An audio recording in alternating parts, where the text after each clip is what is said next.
Hi, Amy. Kindly head straight over to the ISA restaurant across from the station. The entire family is waiting for you here. ISA Eatery? Do you mean that eatery in France? Are you saying that the entire family is waiting? I did, in fact, reserve the space. I also extended an invitation to family members who are typically unable to attend. I will use your credit card to cover the approximately $20,000 fee. Please move quickly. My husband James hung up the phone after saying that. Am I spending $20,000? That is absurd.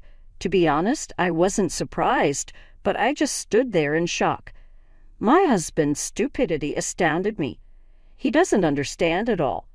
My spouse is putting himself in a bad predicament, even though he has everything under control. And I really am considering pushing him over the edge. I walked out of the house after thinking that.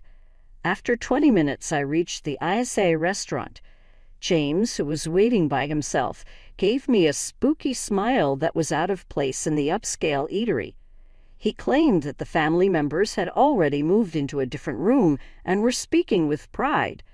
As I already stated, I will use your credit card at will, Amy. Although it may seem difficult, a wife's husband owns her money. Supporting her husband is only natural for a wife, isn't it? You have nothing to complain about, do you? I couldn't speak. This was utterly stupid. James claims that 25 family members had assembled, and he had arranged for a pricey dinner that cost $800 per person. The French eatery ISA is well known for providing excellent food at affordable costs. However, my spouse deliberately selected the most costly $800 choice. He seems to take pleasure in causing his wife pain. James appeared to be quite happy with himself, completely oblivious to the predicament he was getting himself into. I could only giggle in this absurd circumstance. A wife's husband owns her wallet. A wife's support of her spouse is normal. Well, I stopped that a month ago. What? You ceased to be a wife? You can't simply give up like that. You are aware that divorce necessitates formal procedures, aren't you? James, you don't understand anything. If you did, you wouldn't have reserved such an expensive place. How do you plan to pay without money? Are you planning to dine and dash? I would never do something so foolish. Let me say it again. I'm going to pay with your credit card. If you don't like it, I'll really make you stop being my wife. Right after he said that, I pulled out a document and shoved it in front of him. It showed just how clueless he was. I canceled the credit card a month ago. Here's the cancellation certificate. I brought it because I knew you wouldn't believe me. The card is useless now. So I'll ask again, with no money, what are you going to do? Are you planning to run away? What? I can't use your credit card? That's impossible. That cancellation certificate must be fake. After all, the credit card I took was from your purse. If it was really canceled, why would you keep it in your purse? So you're not even hiding that you took it from my purse. I left the canceled card in there because I thought you might try to steal it. You were completely tricked. Poor thing. Amy, what's with that attitude? It's not acceptable for a wife to speak to her husband like that. James thinks he's better than me, so being outsmarted by someone he sees as beneath him must be unbearable. His frustration peaked, and he started raising his voice without caring who heard him. Even though we were in a corner of the restaurant, his voice carried, and the staff began to notice. The place started to buzz with whispers. Looking around, James quickly forced a smile and tried to calm things down, acting like everything was fine. But the whispers didn't stop. James's face turned red with embarrassment. But compared to what was coming, this was nothing. Soon after, my in-laws came over to me. It seemed James's loud voice had reached the relatives as well. James, what are you doing? The relatives are all shocked. You're disturbing other guests, too. Look, everyone is watching. I just got a little excited. It's nothing serious, so don't worry. It seemed my in-laws hadn't caught the details of our conversation and looked confused, but they didn't say anything more. James was smiling slightly, trying to smooth things over, but he was probably relieved inside that his parents-in-law had shown up. He only shows his true self to me, especially since he works for the company his father runs. In front of him, James always pretends to be the perfect husband. I also looked shocked, just like my in-laws. But James gave me a stern look and silently warned me, "Don't say anything unnecessary. I won't forgive you if you do." I could feel the pressure from him. He has always tried to scare me and control me with force. I used to be afraid and would do what he wanted, but this time I couldn't take it anymore. James inviting the relatives turned out to be the perfect chance to show everyone his true colors. I started talking to my in-laws about who was going to pay the bill. James planned to use my credit card, I explained. He took the card from my purse and reserved this restaurant without asking me. My in-laws were shocked. That credit card was actually canceled a month ago, but James doesn't know that and was planning to use it anyway. He doesn't have any money, so how does he plan to pay? "Wait a minute, Amy," they said, confused.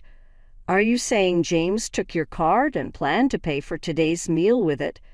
James said he would cover the cost, which is about $20,000. But if what you're saying is true, was he really planning to make you pay $20,000? That's hard to believe. Could this be a misunderstanding?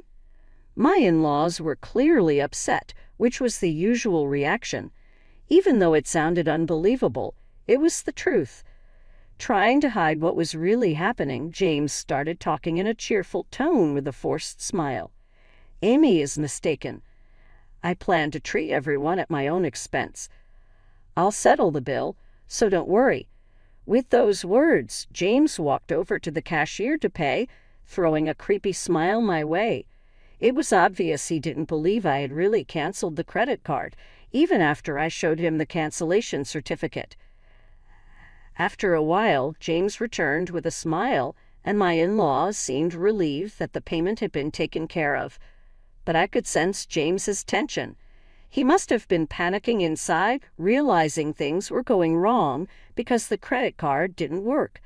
That was no surprise, since I had definitely canceled it. The only option left for him was to pay the $20,000 himself, but he couldn't do that.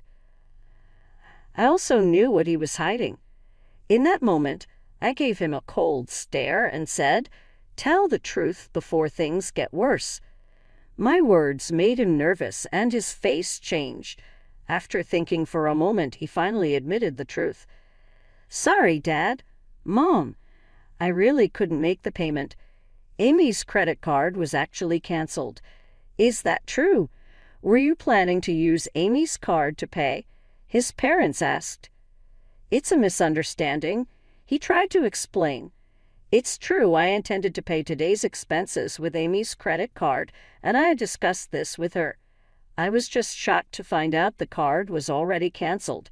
I apologize, but I'll have to ask for help to cover this myself. Promise I'll repay you." He was mixing lies with the truth, trying to find a way out of the situation with surprising boldness. Then he leaned over and whispered to me, "Why did you cancel the credit card? Are you trying to embarrass me?" "Why? It's simple. I didn't want you to use it without my permission," I replied firmly. "The real issue isn't the embarrassment. It's the fact that you were using the card without my consent." He looked at me, surprised by my bold response, and quickly said, "Be quiet. Don't talk about this here. Keeping a canceled card in your purse just causes confusion." But it seemed my in-laws had overheard our conversation. They turned to James with a stern look. "James, what are you doing? You tried to use Amy's card. Taking it from her purse without permission is unacceptable." "Oh, well, there were reasons," James stammered, struggling to find the right words when his father pressed him. Sensing the opportunity, I decided to explain everything in detail. wanting to reveal his true nature to his parents. For the past year, James has barely been home. At first, I thought it was because he was busy with work, since your company is quite large, father-in-law.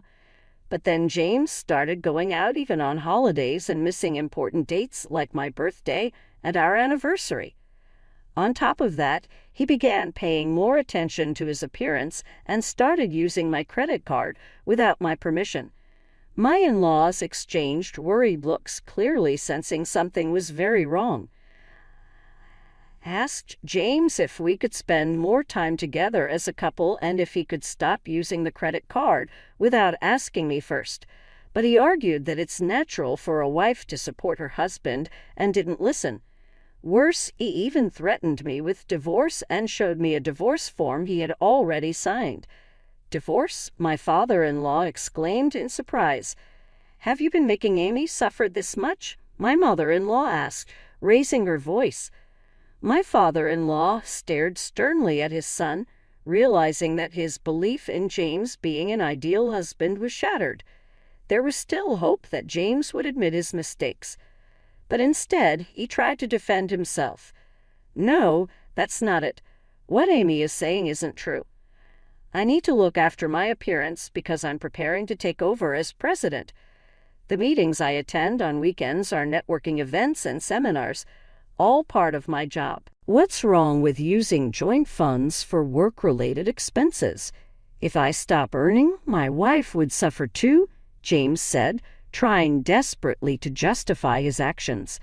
My in-laws stayed quiet, perhaps finding some logic in James's explanation and hesitating to criticize him.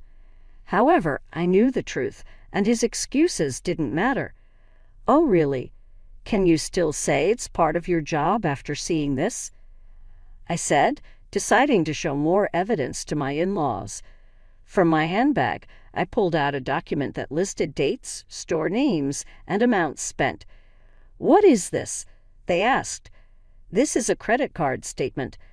As you can see, it shows purchases of luxury items for women." "Why would you buy things like that?" I asked, holding up the document. James quickly tried to grab it from me, but I moved his hand away and looked at him, demanding answers. "Why did you buy luxury items for women with my credit card? Cosmetics and jewelry aren't needed for your job, are they? Can you explain this? Those were gifts for the women at work for their birthdays. It's important to be liked by women in business, you know." "The expense was necessary," James said, sounding unsure. His explanation was confusing, but considering his position at work, there might have been some truth to it. Saying it was for birthday gifts might seem reasonable. But this time his parents didn't believe him. Whatever the reason, the fact remains you used Amy's card without permission. If it was really necessary, you should have talked it over with her. Buying luxury brands just because female colleagues asked for them doesn't seem believable. "I'm sorry. I apologize for using my wife's card," James finally admitted. "I promise I'll never do it again. Please forgive me," my husband pleaded, making an apologetic gesture toward me and his parents. However, my father-in-law's anger didn't fade easily. He sternly warned my husband, "Just because you're married doesn't mean you can use someone else's credit card without permission. And since the amount is significant, make sure to pay Amy back for the money you spent." "All right, I'll refund the money," my husband said, looking downcast and appearing thoughtful. But I wasn't convinced. Did he really think I didn't know he was still hiding something? This was just the beginning of the real challenge. My husband, his parents, and I headed to the room where the other relatives were waiting. Once there, I took out my smartphone from my bag and pressed the play button. The sudden sound surprised my husband, and he stared at me in disbelief, his face quickly turning pale. The audio was a conversation between him and a woman where he was insulting me, and the woman was saying, "Hurry up and divorce your wife." The family members around us were shocked by what they heard. "James, who is this woman?" I asked. "Oh, well, my husband desperately searched for an excuse. His parents glared at him angrily, and the relatives were horrified by the situation. My husband was now facing another crisis right after the credit card issue, without a moment to recover. "There's no hiding it anymore. You're having an affair, aren't you?" I said firmly. My husband started sweating and quickly shouted, "That's not true. I'm not having an affair. It was wrong of me to speak badly about you, but she's just a friend, and we were just hanging out. By the way, when did you record this? Eavesdropping is illegal." Although he admitted to insulting me, he kept denying the affair and tried to shift the focus onto me, blaming me for recording the conversation. But I wasn't backing down. I explained the facts so he couldn't escape. "James, I've been keeping an eye on you for a while. The credit card history made the affair obvious. That's why, while you pretended to go to work, I installed a listening device in your car." "A listening device in the car? That's ridiculous. As I said earlier, eavesdropping is illegal. Do you understand that? If it's to gather evidence of infidelity, it's not illegal as long as it's not used for stalking or anything similar," I responded firmly, showing that I wasn't going to back down. I was ready to do whatever it took to uncover the truth, focusing on my own well-being and finding justice in our troubled relationship. My husband fell silent, realizing he couldn't justify his actions. But he still couldn't admit the truth. Instead, he turned to his parents and relatives, saying, "Everyone, please don't believe what she's saying. She's trying to trap me. I haven't been unfaithful." Sighing, I tossed a document in front of him and the relatives.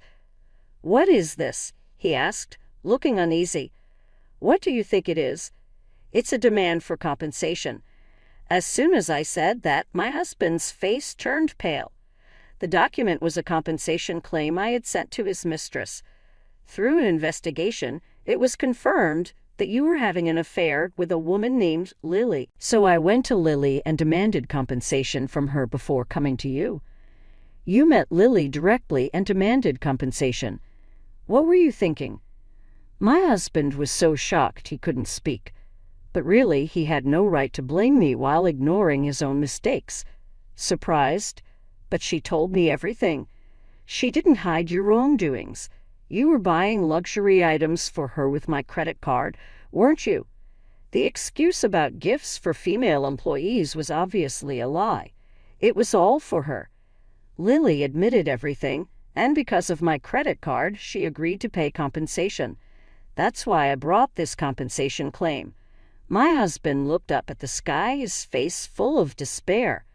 I waved the compensation claim in front of him, showing it off. Unable to hide his irritation, he raised his voice, saying, "Damn, to think you planned all this without me knowing. You're truly a cunning wife. I was your wife, but that's in the past.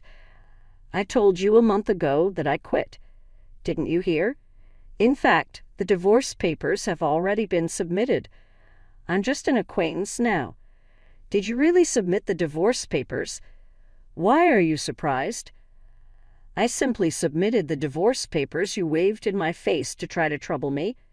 Everything was done through the proper procedures. Any complaints? But you shouldn't just file for divorce on your own. Divorcing without discussion is unreasonable.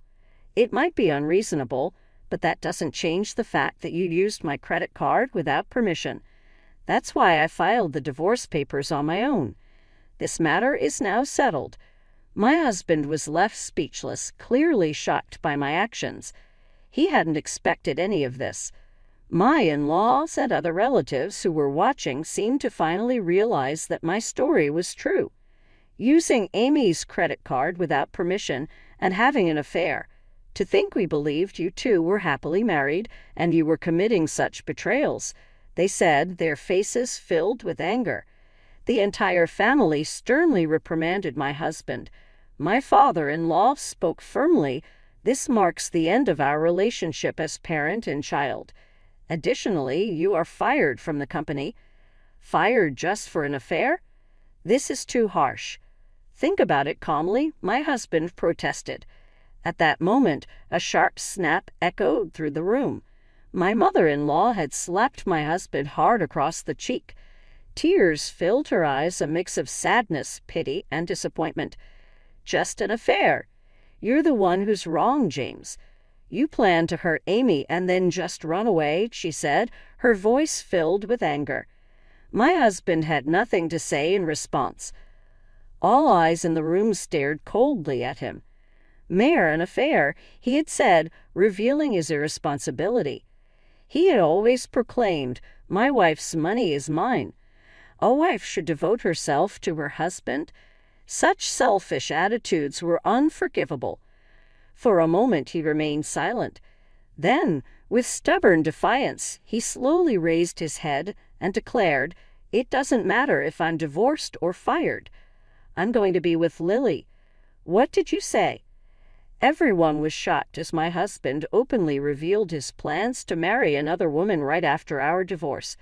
He then confidently declared, "I am skilled enough to work at any company without a problem.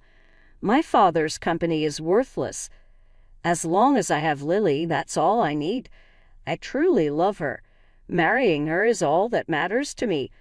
My in-laws were stunned by his words. Even after being pushed into a divorce, cut off by his family, and losing his job, my husband still remained defiant. But his arrogance was about to hit a wall. "You might not know this, but Lily has been seeing several other men as well," I revealed. "That's a lie. Lily loves only me. You're just jealous and making this up," he shouted back, refusing to believe it. "But it's the truth. She has relationships with multiple men, and you weren't the most important to her." "Not the most important?" "Yes, you weren't that significant to her. In fact, she paid the compensation to me quickly to avoid any problems."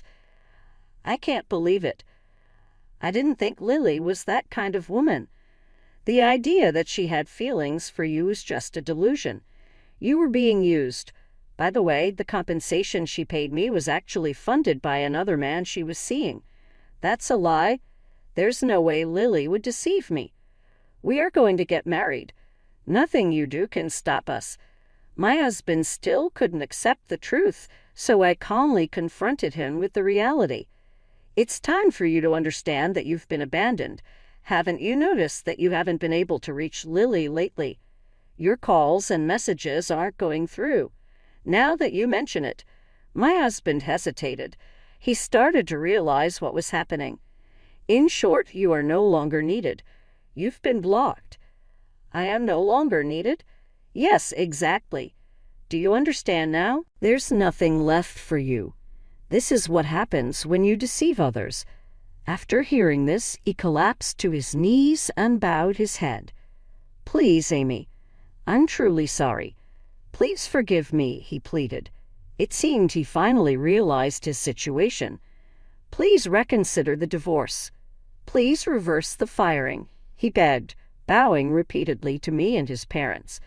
But everyone had already moved away from him. "It's too late for apologies now. I will demand a fair division of our property and the money you wasted using my credit card. A person like you is just a nuisance to any organization. If you think you can work somewhere else, go ahead and try. It will be worthless. Please don't leave me like this. I'm reflecting on my actions. Can I have just one more chance?" He continued, his voice filled with tears. He appealed to his father, but my former father-in-law, having given up on his son, ignored him and hurried out of the restaurant. His wife followed, and the relatives also began to leave, showing no further interest in my husband. "Well, I'll settle the payment then," I said. "What? You're paying the $20,000? He asked in disbelief. "Of course. I'll bill it later," I replied with a sweet smile. He muttered something as he collapsed onto his knees. Today, because of my retaliation, became the most painful day for him. However, this story is not yet over. His ordeal will continue. After the incident, I returned to my parents' house. But for the past few days, I've been receiving numerous missed calls, all of them from my ex-husband, James. The phone is still ringing nonstop, and I know exactly why. I had been ignoring his calls on purpose, but this time I decided to answer to deliver the final blow. "Amy, you finally answered. Please help me. I'm really in trouble," James pleaded. "It sounds like a tough situation." "What happened? Are you trying to escape debt collectors?" I asked calmly. "What? How did you know that? Did someone tell you?" he replied, shocked. "No, I found out on my own." "James, you've racked up a lot of debt, haven't you? Not only were you giving money to your mistress, but I also heard you've been paying your coworkers to do your job. Despite their refusals, you forced them by using your position as the boss's son. You'd used underhanded tactics to keep up appearances at the company, enjoying affairs in your free time, and took on debt just to live how you wanted. Such foolish actions. On the day the family gathered at the fancy restaurant, when it was discovered that the credit card had been canceled, James had no choice but to pay the $20,000 himself. But I knew he couldn't do it. I had already found out about his significant debt. "James, this is all the result of your own actions. But you're capable, aren't you? Leaving your father's company shouldn't be a problem, right?" "Well, the truth is I haven't found another job yet. All my interviews have been unsuccessful, and I'm being chased by debt collectors. It's wearing me down mentally," he confessed. "That's exactly what I expected from someone who pushed their work onto others to make themselves look good. Even if you find another job, it won't last. Don't you get that?" My words hit him hard, and he couldn't respond. Unless he reflects on his actions and changes his ways, he'll keep making the same mistakes over and over. If things continue like this, he'll only face more misery, even without my intervention. "Amy, I truly regret everything. I should have valued you more and worked sincerely at my father's company, but I neglected all that. I'm genuinely sorry. Won't you consider starting over with me?" he begged. I must say it's impossible to try again. Some behaviors are unacceptable, but I think individuals can change. You not only lied to me, but also to a lot of other people who had faith in you. For it, you must pay the price. Naturally, you shall also pay back the money you misappropriated and the property division in full. There is no way to escape. I hung up the phone coolly after hearing the quiet on the other end. My former in-laws gave me more details regarding James's recent circumstances 10 days later. As anticipated, he was unable to secure a steady work and ultimately turned to his family for assistance. "We're family, so I need aid. Is it acceptable that your son ended up this way?" he begged frantically. It was annoying to watch him disregard and mislead his family and friends, then turn to them for support when he needed it. I have always observed his self-centered behavior. James has been able to live comfortably thanks to the support and assistance of others around him, but I've never heard him thank them. I would never have gotten married if I had known his genuine character beforehand. I sincerely regret going through everything by myself without seeking guidance from anyone. My future might have been different if I had contacted my in-laws or other family members sooner. I'll be more truthful with myself going forward, and I want to get stronger and more focused. It's time to bid farewell to the less resilient me and move forward with a strong commitment into a fresh start.